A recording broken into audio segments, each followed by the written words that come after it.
Hi, I'm Marc Cunningham with Grace Property Management and Real Estate. I want to talk to you for a few moments about the 4 most common mistakes we see people make when they're looking to hire a property management company. I had a call last week from a potential client, property management client. He was looking to hire a new company because his current company did such an awful job. And as we talked a little bit, I discovered, which I so often do, and I talk to those people every single week, that if he would have done his research a little bit more thoroughly on the front end, he could have avoided so many of these headaches and hassles he's now facing. And it's a tough thing to do, to figure out how to select a property management company. I own a property in another state. I recently had to go find a property management company to manage this property. It was tough. It was tough for me as a property management professional to figure out who I was going to hire. So here are the 4 things that are common mistakes you want to avoid. Number 1 is people don't ask the right questions. You call a property management company, you don't know what to ask, so you just let them kind of tell you how great they are.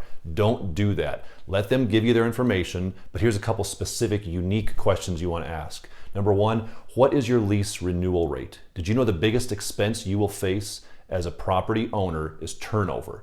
If someone has a turnover rate of 50%, versus 75% versus 25%, what's that going to do to your bottom line? The industry average for lease renewals is about 50%. That means when your leases come up for renewal, potentially 50% of your tenants are going to be moving over the course of time. You want to minimize that turnover. You want to find a property management company that can average a 75% renewal rate. It's tough to do, but there are companies out there that do that. Second question is, what's your eviction rate?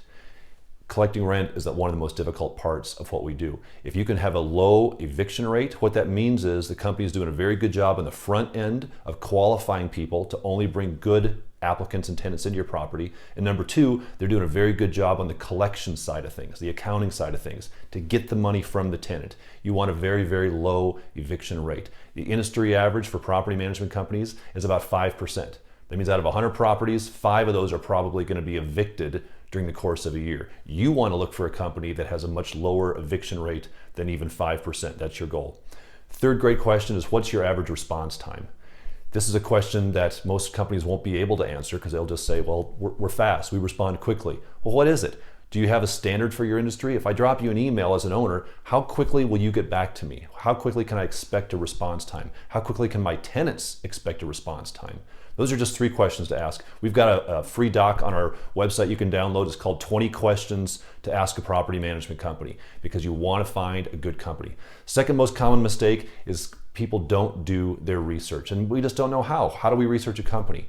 Well, I would say number 1, start with Google.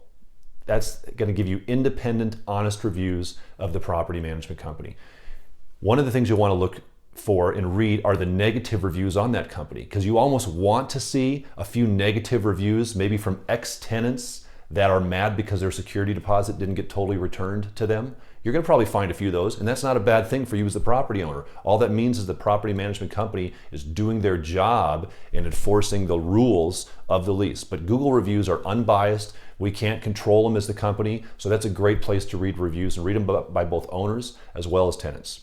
Go to the Better Business Bureau. Look and see how many complaints have been filed against any property management company over the course of time.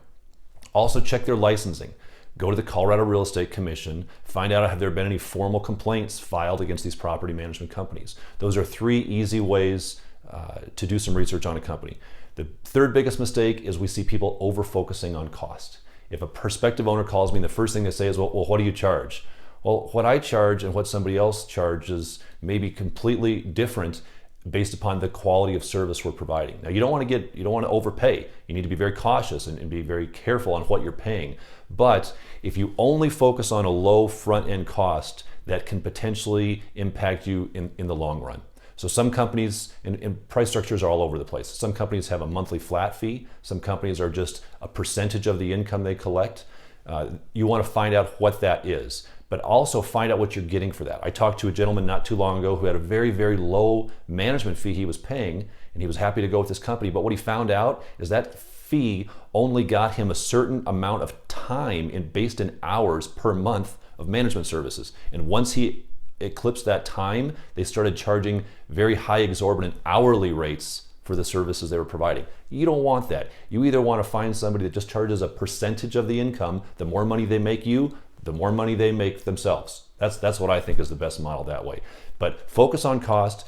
You want to find a good property management company that's going to increase your rental rate beyond what you could do, and they're going to decrease your costs beyond what you could do. And in that spread of increased rents, lower cost, that property management company should be paying for themselves. So the net effect to you as an owner should basically be nothing. The third thing I see is owners don't read the fine print of the management agreement. Watch for things that are in there. One of the biggest things you want to be aware of is this: how can you get out of the agreement if you change your mind? Most property management companies have a 12-month term. That's a long time to be forced to do business with a company if you change your mind for any reason on day 2, week 2, or month 2. But if you do change your mind, ask them, look, I like you guys, I would like to do business with you, but if things don't work out, if I change my mind 2 months from now, how can I get out of this contract? And are there penalties, termination fees? What you want to find is a company that you can trust and that is confident enough in their ability to earn your business every day. And if you don't find that they're doing the job for you, it's easy for you to walk away. When we bring on a new client, sometimes they come from other property management companies. And one of the questions they always ask is, well, how do I get out of my current agreement and come over to you? And I have them send over the agreement to me, and I'm surprised and constantly shocked at some of the penalties, fees that these companies charge to walk away from the agreement. It's just not right. So find that out on the front end. If I don't like doing business with you for any reason, Mr. Company, how can I walk away? And is it going to cost me anything? And the answer to that should hopefully be no. Property management is all about trust. You are literally handing someone the keys to the front door of probably your biggest investment. So be very, very cautious. And here's a final tip. When you call that company, ask, you know what, if I decide not to hire you, I like you, but if I decide not to hire you, who else would you recommend? Who's the second best company out there? Ask a property management company that, because we're all going to say we're the best, of course. But ask me, ask somebody else who the second best company is. Call a couple of different companies, do your research. But you want to do the research on the front end, because you will find that by doing so, you will avoid so many headaches and pitfalls going forward. Have a great day.